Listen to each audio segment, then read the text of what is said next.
Welcome and good evening. I'm Debbie Bush.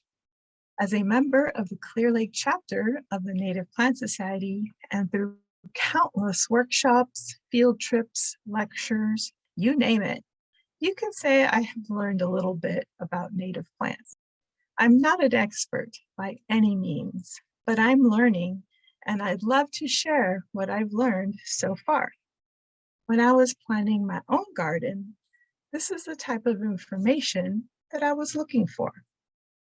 Tonight, I am going to talk about grouping native plants for a continuous garden.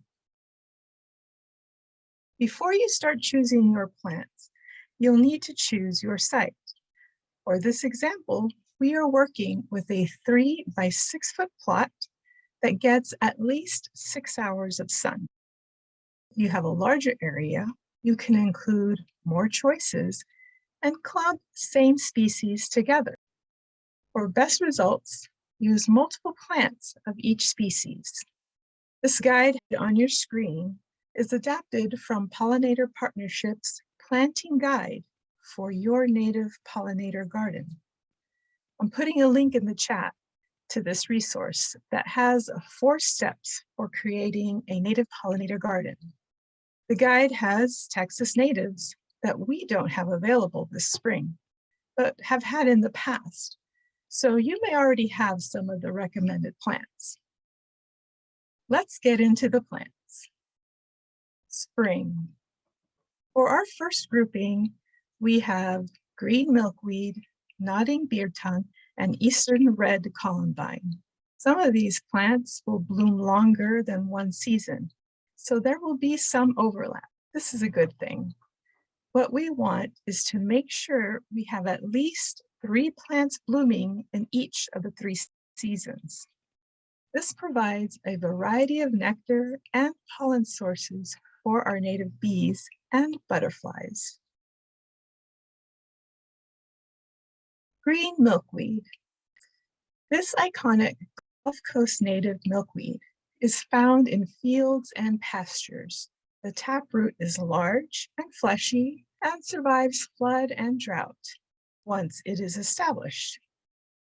It has a sprawling habit and grows in moderately moist to dry soils. It requires little water and full sun. It is an early spring larval host for the monarch and queen butterfly, and a nectar plant for a host of other insects. It blooms off and on throughout its growing season. Green milkweed is notoriously difficult to grow and may require several years from seed to establish. But if you want to give growing green milkweed a try, collect seeds June to July. Plant in the fall after a seed treatment. The Ladybird Johnson Wildflower Center recommends seeds be soaked overnight in water, followed by cold moist stratification for 14 to 30 days.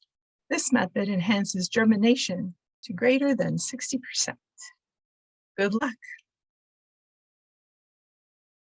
New to our plant sale is nodding beard tongue. This perennial begins blooming in March and ends in mid-June. Flowers are pink to white.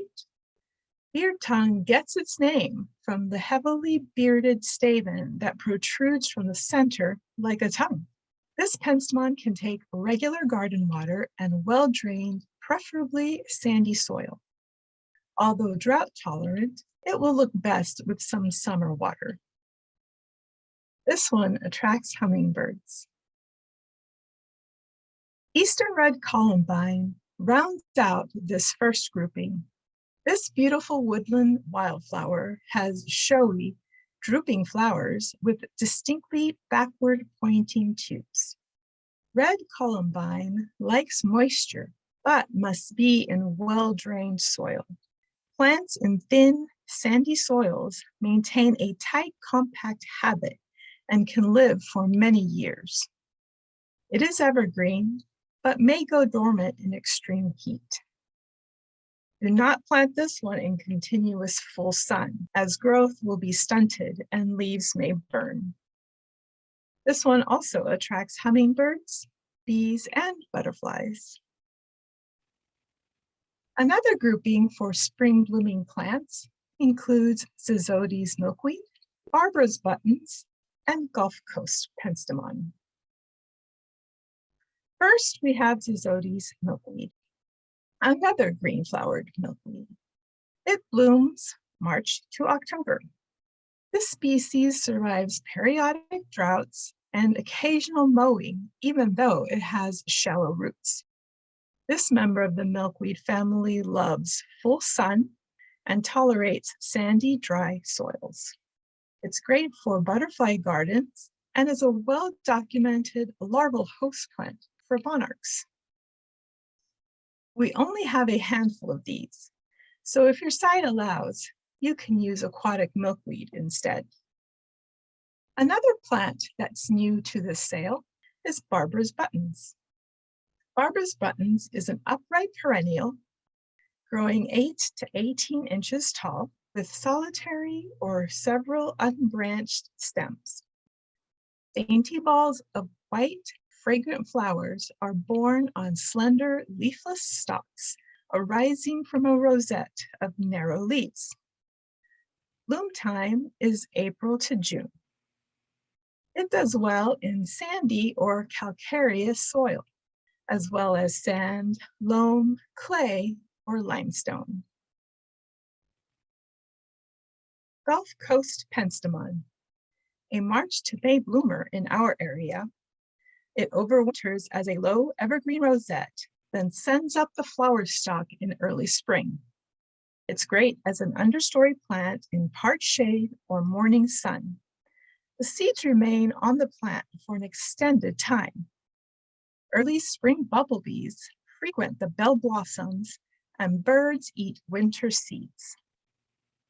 Gulf Coast penstemon prefers moist, but will tolerate a dry area. Poor drainage is okay for this plant, and it's easy to pull out if needed. Share with your neighbor. After spring comes summer. Our first grouping for summer is firewheel, scarlet sage, and rock rose. Texas lantana would be a good plant for this grouping in place of firewheel. So if you already have lantana, you're a third of the way there. Firewheel is a popular annual growing 1 to 2 feet tall. Bloom time is May to August, but may flower longer if rains are plentiful. In our area, that can be nearly year-round. The hairy stem is usually much branched and becomes woody at the base late in the season. Branch stems, mostly leafy near the base, have showy flower heads with rays red at base, tipped with yellow. They tolerate heat and dryness. Scarlet sage, one of the many Texas salvias. This salvia is herbaceous rather than woody and blooms off and on from February to October. It can get 3 feet tall in fertile soil, but generally it's shorter. It blooms in sun, shade, or part shade in dry or moist soils. It reseeds freely, but is easy to pull if they become too abundant. They don't mind being trimmed in half. They make a great filler plant, and the hummingbirds, bees, and butterflies love them. Goldfinches or other birds may visit the dried plants to pick out the seeds. Rock rose is a 2 to 3 foot tall, semi-woody, almost evergreen shrub with leaves remaining on the plant in a mild winter. Blooming from April to November, the flowers are rose pink and 2 inches across. Flowers open in the morning and close in the afternoon, except in the shade. The plant will occasionally die back to the roots in very cold winters. It lives only 2 to 3 years, but freely reseeds. Rock rose prefers well-drained limestone soils. Also medium loam, rocky, limestone based, sandy loam, clay, clay loam, and caliche type soils. Livonia makes an excellent choice for landscaping as it is able to survive the summer heat, and its brilliant flowers add a colorful touch to any landscape. An alternative grouping for summer is butterfly weed, Turk's cap, and Illinois bundleflower. Butterfly weed is a bushy 1.5 to 2 foot perennial prized for its large, flat-topped clusters of bright orange flowers. Its brilliant flowers, which bloom from May to September, attract butterflies and hummingbirds.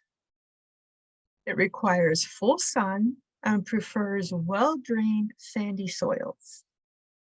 Tolerates drought, and unlike other milkweeds, this species has no milky sap and makes a delightful cut flower. It is a larval host plant for the gray hairstreak, monarch, and queen butterflies. Turk's cap. Turk's cap is usually found growing in the shade at the margins of woods near rivers and streams. This is an herbaceous shrub, 3 to 5 feet tall. It is a good ornamental plant for shady sites. Bright red hibiscus-like flowers that never fully open attract hummingbirds and butterflies alike. The red 5-lobed fruit capsules look and taste like apples and are also eaten by wildlife.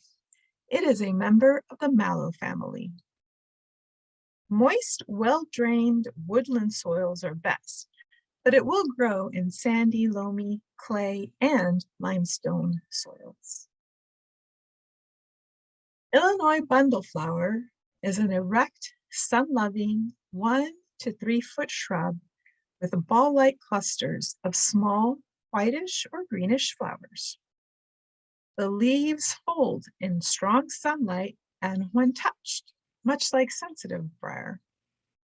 Visually, it is interesting for its fern-like leaves and bundled tangles of seed pods, which are attractive for birds. This brown seed pods is what is shown in the photo. It grows in a variety of soils, but does not tolerate coarse sands or dense clays. Getting into fall, you'll want to provide food for late season butterflies, bees, and birds. These 3 natives, Maximilian sunflower, blue sage, and late flowering boneset, will help with that. First, we have Maximilian sunflower. The several tall, leafy, unbranched stems grow to a height of 3 to 10 feet. Leaves are long and narrow, up to 10 inches near the bottom, and as short as 2 inches near the top. Numerous yellow flower heads grow on their own stalks terminally and from leaf axils. The flower head is up to 5 inches across, with 15 to 19 ray flowers. These perennial plants can form large colonies. It prefers moist, clay-like soil, but tolerates a variety of soils, including limestone-based sandy, sandy loam, medium loam, clay loam, and clay. Numerous species of birds eat the seeds. It is also a useful wildlife cover plant. Though it doesn't grow as tall, narrow-leaf silkgrass can possibly be used here in place of Maximilian sunflower. Blue sage, a clear sky blue Gulf Coast native blooming in early fall. Beautiful 2-lipped flowers surround the square stem on the slowly clumping perennial. They can grow from 3 to 5 feet, but can be clipped for shorter presentation. They prefer drier soils and prosper in sun or part shade. Blue sage attracts fall migrating butterflies and hummingbirds. Here we have late flowering boneset. Late flowering boneset is a member of the aster family. The flowers are small but organized into larger heads, similar to that of the blue mist flower. The flowers are very popular with many kinds of insects, including long-tongued bees, short-tongued bees, wasps, flies, butterflies, skippers, moths, and beetles. Most of these insects seek nectar, although bees may collect pollen and beetles may feed on it. The seeds are eaten by birds. This plant grows by rhizomes and often forms colonies. Continuing with the yellow, blue, and white color scheme, the second grouping includes cowpen daisy, blue mistflower, and frogfruit. Cowpen daisy is an annual that loves sandy and disturbed soils. It has many branches covered with large yellow blooms. Blooming from April to October, this flower is a good nectar source, especially for late-season butterflies. Blue mistflower. Blue mistflower is 1 to 3 feet tall. This summer to fall blooming perennial prefers moist sites, but is okay in drier sites. It can be cut back mid-season for a shorter presentation. It grows in sun or part shade and tends to colonize an area. It is a butterfly magnet in the late summer, blooming when other things succumb to the heat. Our final plant is frogfruit. Frogfruit can be used as a ground cover for full sun and part shade areas. It is evergreen in warm years, and it spreads vigorously. With trailing foliage and charming mini verbena-like flowers, frogfruit generally is a good nectar plant for butterflies. It is an attractive plant rambling over boulders or the edges of hanging baskets. It also can tolerate drought and flooding. Frogfruit does well as a pot plant. It attracts numerous insect pollinators and is a larval host plant for Phaon crescent, buckeye, and white peacock butterflies. Here's another look at the arrangement guide. This shows 3 spring blooming plants, 3 summer blooming plants, and 3 fall blooming plants interspersed throughout the space. Together, these natives will provide food and cover for our native bees, butterflies, and other wildlife through the seasons. All of these plants I mentioned, except for the lantana, are available at our plant sale tomorrow. Some are extremely limited inventory, but I hope this gives you an idea of what to look for when thinking of plant groupings.